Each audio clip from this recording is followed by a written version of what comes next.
É mais dar continuidade, mudar um pouco o esquema tático? Essa é uma excelente pergunta, né? A parte inicial dela, assim, em especial.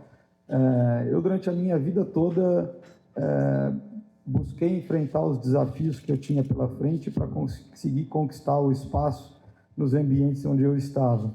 E pela primeira vez na vida, eu podia falar não e esperar, e escolher alguma proposta, né?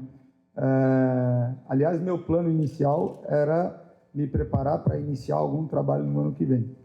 Mas em se tratando do Red Bull Bragantino e se tratando desse grupo de jogadores que eu enfrentei tanto no ano passado quanto nesse ano, me deu muita segurança daquilo que eles são capazes de produzir, porque eu já tinha jogado contra e conheço muito bem as características do grupo, como elenco, como equipe e dos jogadores.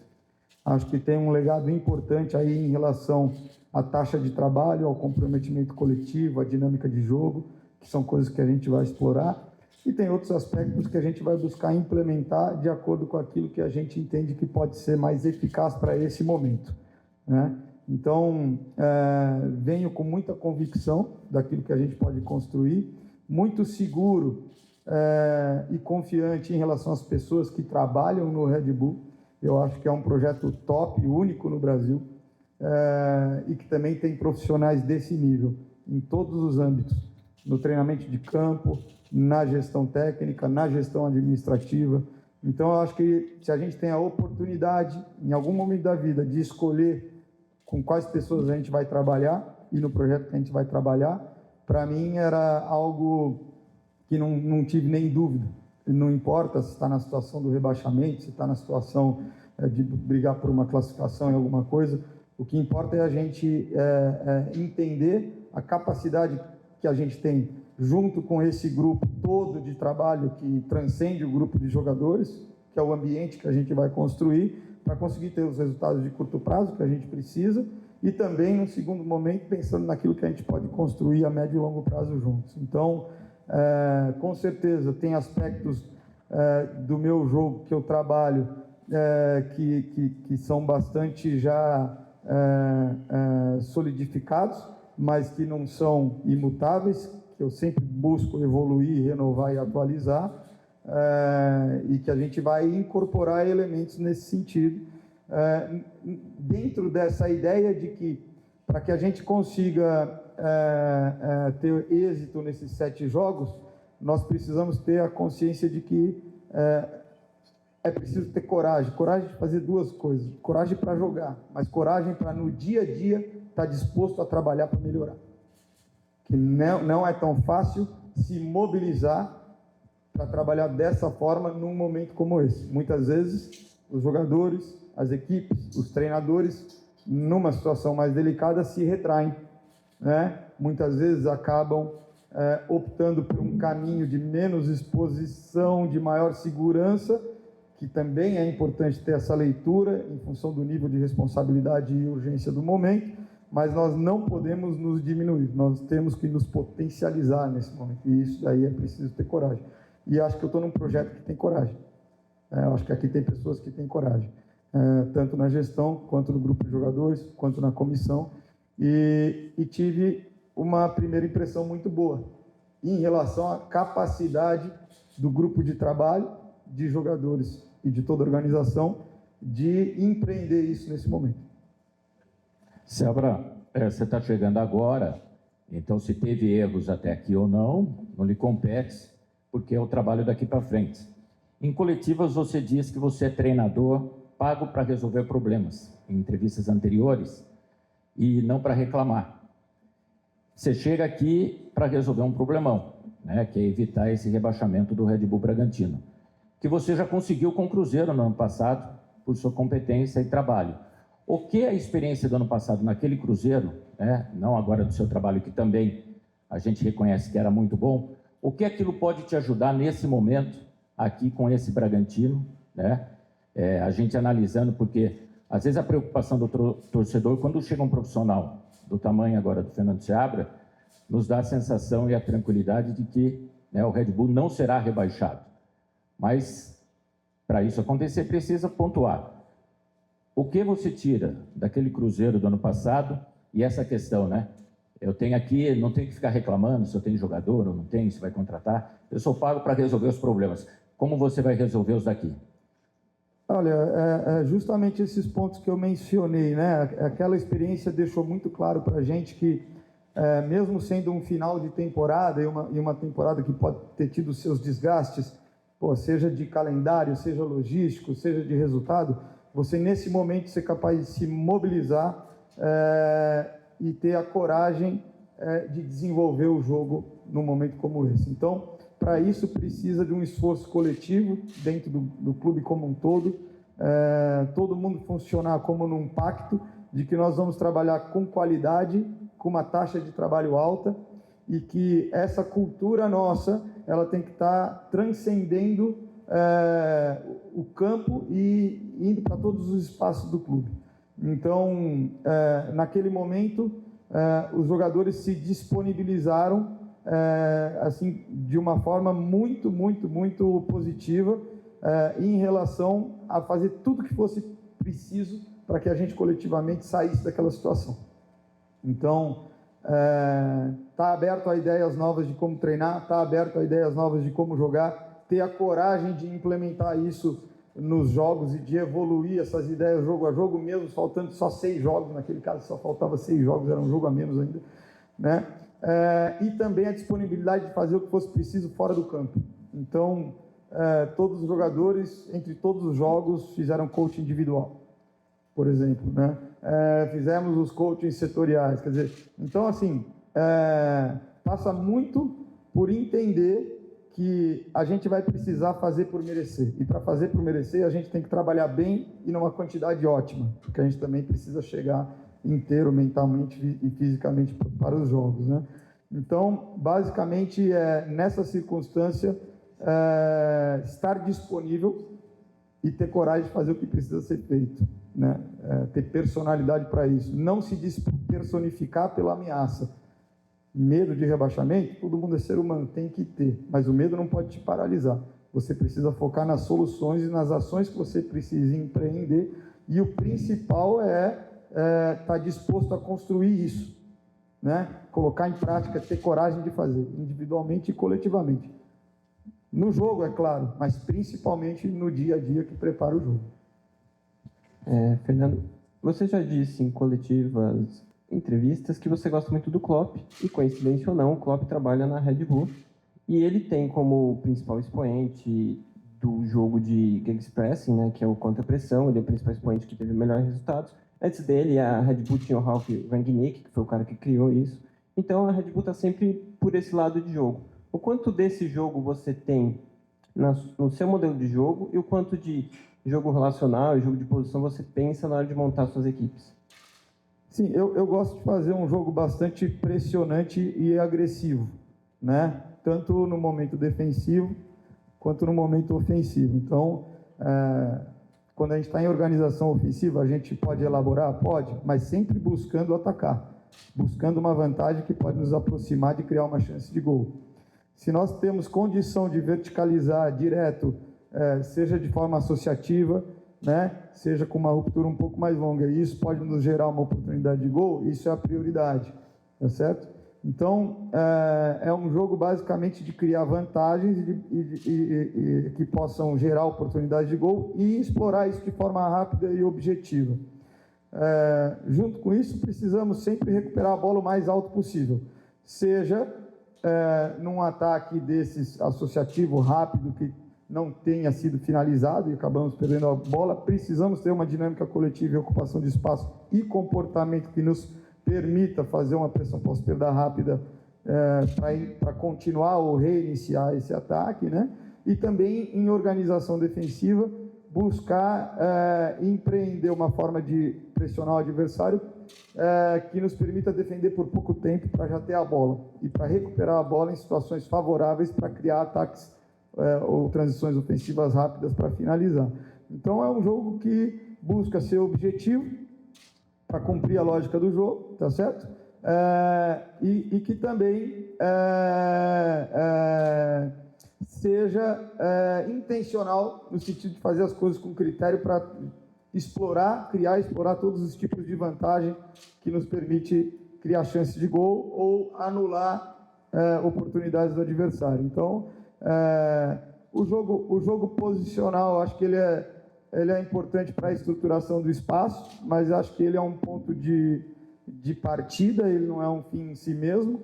Então, também trabalhamos muito as interações dos jogadores de forma grupal e com liberdade de interação e de transformar esse próprio espaço para que a gente consiga cumprir aí as missões que a gente tem até chegar no gol, né? Quer fazer a progressão, quer fazer uma ruptura, quer se aproximar de uma zona de finalização, fazer um movimento de definição que seja vantajoso.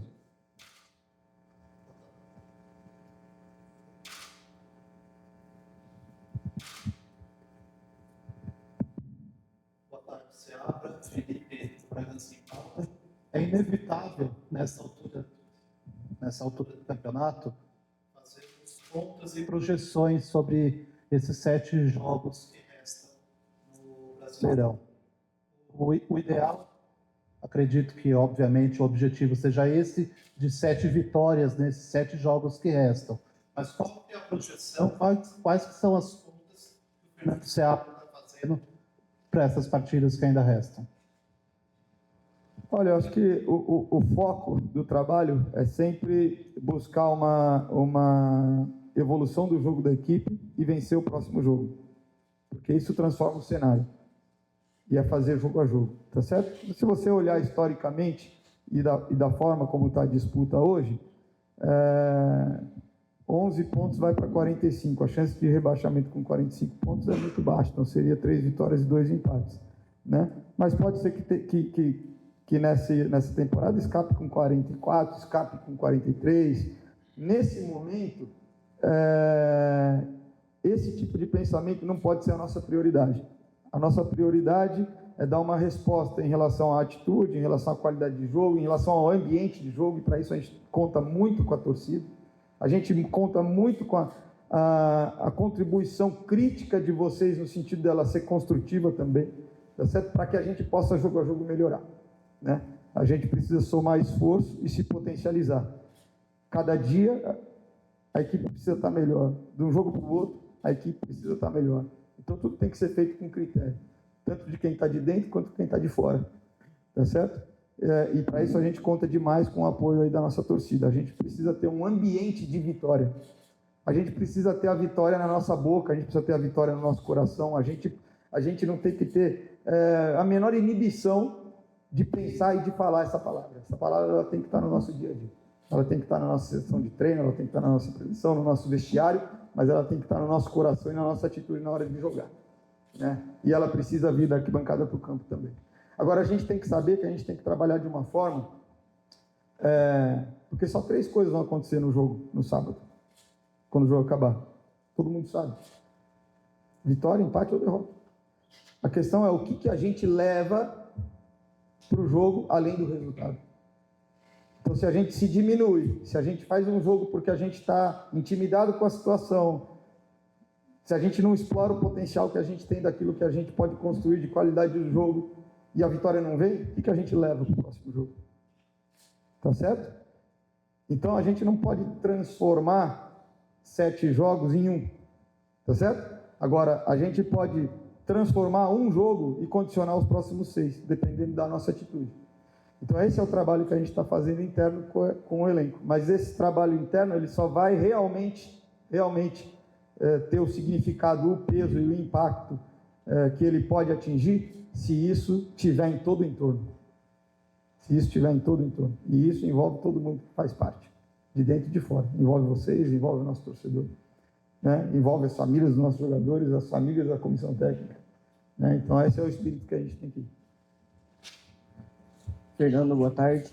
Pedro Souza, da Rádio Jovem Pira. Fernando, com a sua experiência nas categorias de base, o que você tem em mente em trazer e integrar até o Red Bull Bragantino? Bom, eu acho que para a formação de um treinador, assim, passar muitos anos na base, tem 2 pontos que são muito importantes, né? Que é o conteúdo metodológico e a capacidade pedagógica, né, do treinador. Os outros dois pilares que acho que são muito importantes é a comunicação, tanto a direta, né, que tem com os jogadores, mas também a capacidade de fazer uma interface com a direção, uma interface com os outros departamentos do clube, como a saúde, a performance, a comunicação, interface com vocês da imprensa também, né? E a outra é a liderança. Eu acho que a liderança de grupo de trabalho, né, a construção de propósito, o compartilhamento de valores, de ideias e criar esse senso de pertencimento.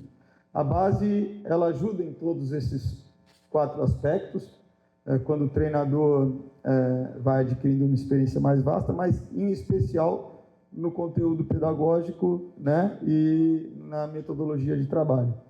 Além disso, você fica sempre acostumado a trabalhar com as gerações jovens. E, às vezes, numa equipe profissional, você já tem o desafio de uma liderança multigeracional. Então, às vezes, você pega jogadores com 32, 35 anos, que são acostumados com outro tipo de líder, ou com vários tipos de líder, que tem uma expectativa da forma que você comunica, da forma que você toma decisão, enfim. E tem jogadores que são muito jovens, né? Então, o treinador que vem da base há pouco tempo, ele tem essa facilidade de acessar os jogadores mais jovens, que às vezes os treinadores que estão há muito tempo no profissional, pode ser que tenham essa dificuldade, pode ser que não, né? Então, mas esse trabalho da base, ele também qualifica o treinador para, independente da equipe que ele tiver, ele saber conduzir um processo pedagógico, tá certo? Então, às vezes, isso você vai ter diferentes treinadores aí, às vezes alguns são mais fortes num pilar, outros são mais fortes em outro. O treinador que está há muito tempo vivendo profissional, como treinador, que já teve uma carreira como jogador, ele tem uma vantagem incrível em relação a estabelecer a sua liderança, pela experiência que ele tem, por tudo que ele já vivenciou, né? Então, a base acho que me ajuda muito nisso, né? Em acessar os mais jovens e identificar e planejar um processo pedagógico para que a qualidade da equipe também evolua, né? E tenho tido aí essas experiências aí com os elencos mais experientes também, que têm me qualificado para conseguir interagir bem com todas essas faixas etárias e nos contextos aí diferentes. Mas é uma pergunta interessante porque ela me permite, né, dividir com vocês o que eu penso sobre a própria função do treinador, como as habilidades são diferentes, né? E você vai encontrar treinadores com diferentes perfis nesse sentido e competências nessas habilidades, mas todos precisam se desenvolver e ir equilibrando esses pratos para conseguir obter bons resultados nos trabalhos que fazem. Fernando, falando da partida de amanhã, né? Você teve desde terça aí treinando a equipe. Queria que você falasse como que você enxerga esse jogo, o Cuiabá, né? E as pessoas também ficam na expectativa, né? Se vai ter muita mudança. Eu sei que você talvez não vai adiantar quais mudanças, mas você pretende mudar bastante a equipe, manter mais ou menos o que o Caixinha vinha fazendo para esse primeiro jogo? Essa pergunta é muito importante porque a gente tem que entender, né, não só internamente dentro do grupo, como todo mundo que está envolvido, como eu falei antes, que não existe jogo fácil. Não existe jogo fácil.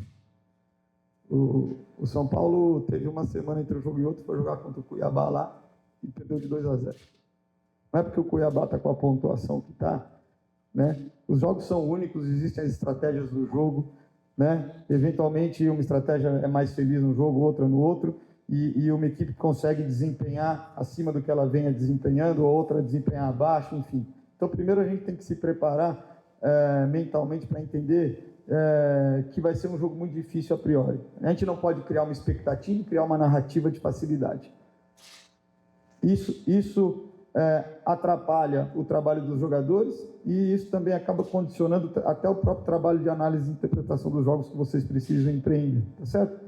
Quando eu crio uma narrativa de facilidade, eu estou criando, se o resultado vier de uma forma negativa, eu estou criando um cenário de desespero. Depois eu ganho um jogo que eu não esperava ganhar, eu crio um cenário de euforia. Aí eu fico entre a euforia e o desespero. Aí só existe herói e vilão. Aí a gente vai patinar, não vai sair do lugar e não vai andar. Então a gente tem que ter muito equilíbrio nesse sentido, saber que é um jogo difícil, saber que as mudanças, independente se vai ter mudança de escalação ou não, as mudanças não se resumem a isso. Futebol não se resume à escalação e substituição. A crítica, isso faz parte daquilo que precisa ser analisado e existe crítica, mas isso é muito pouco perto da profundidade daquilo que envolve o planejamento e a preparação para um jogo de futebol. Então, vai acontecer alterações, vai acontecer mudanças, a forma que a gente foi lendo os jogadores, as soluções que a gente foi encontrando, em função das nossas características, em função daquilo que a gente viu do Cuiabá, né? Então, nós não podemos demorar para empreender aquilo que a gente acha que a gente precisa empreender. A gente só tem 7 jogos, a gente não pode desperdiçar nenhuma oportunidade. Vamos fazer isso da melhor forma possível, comprometido em buscar o resultado que interessa para a gente, que é a vitória. Seabra, até como você acabou de dizer, né, o futebol vai muito além da escalação, das substituições, e o rendimento do time vai de encontro com o todo do clube em todas as suas repartições. A comissão técnica foi mudada, você chegou, a antiga saiu, mas esse elenco ele continua o mesmo. E um elenco que demonstrava um nervosismo muito grande dentro, até mesmo fora de campo, como foi externado até por alguns jogadores em entrevista. Gostaria de saber de que maneira você encontrou esse ambiente assim que chegou, como estava, até por parte dos jogadores com eles mesmos, e como extrair um bom futebol desse grupo que há um bom tempo não tem conseguido extrair o seu melhor nos jogos. O nosso primeiro desafio é justamente esse, a gente ser capaz de, nesse momento, ter coragem para se preparar e para jogar no sentido de se potencializar e não de se diminuir, tá certo? Então é lógico que tem momentos, que tem circunstâncias do jogo que exigem um pouco mais de cuidado em relação à responsabilidade de cada ação individual, mas os jogadores têm que se sentir empoderados, né, e estimulados e encorajados a jogar futebol de qualidade. Porque jogar futebol de qualidade é o caminho que vai nos aproximar dos resultados que a gente precisa. Se ainda fosse jogo único, e a gente só dependesse de um resultado num jogo único, às vezes o jogo único te permite fazer um jogo sem erro, um jogo que também você não constrói nada e que eventualmente, né, se você for feliz jogando por uma bola, você consegue o resultado. Mas a gente está falando de 7 jogos, né? A gente não pode ser omisso a esse ponto de transformar 7 jogos em 7 jogos únicos. Quando você transforma cada jogo num jogo único, você está sujeito a gerar esse tipo de inibição. Você está sujeito a gerar esse tipo de queda de qualidade de jogo e de desempenho, tá certo?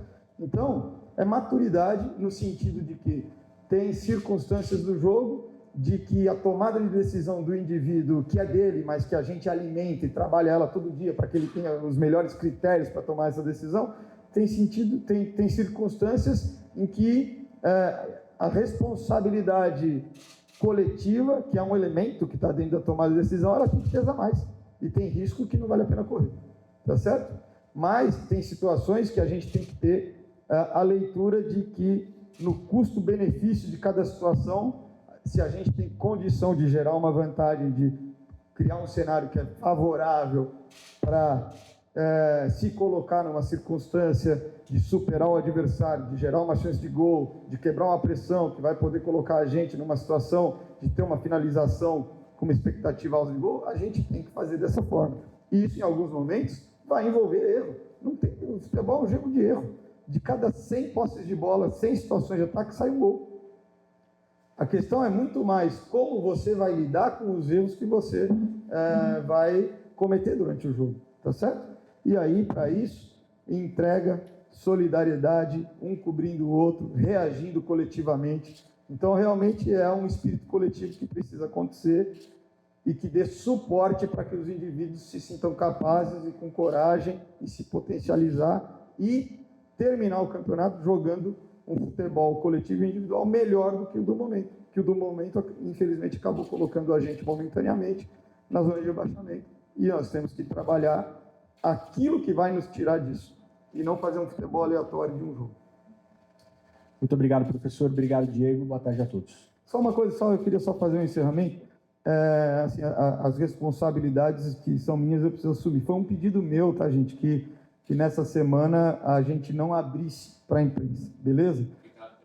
Tá, porque eu acabei de chegar e eu queria ver o ambiente o mais natural possível e eu precisava estreitar os vínculos, ver o elenco, ver os jogadores como é que eles estão, tá? Então foi muito importante ter esse contato dessa forma.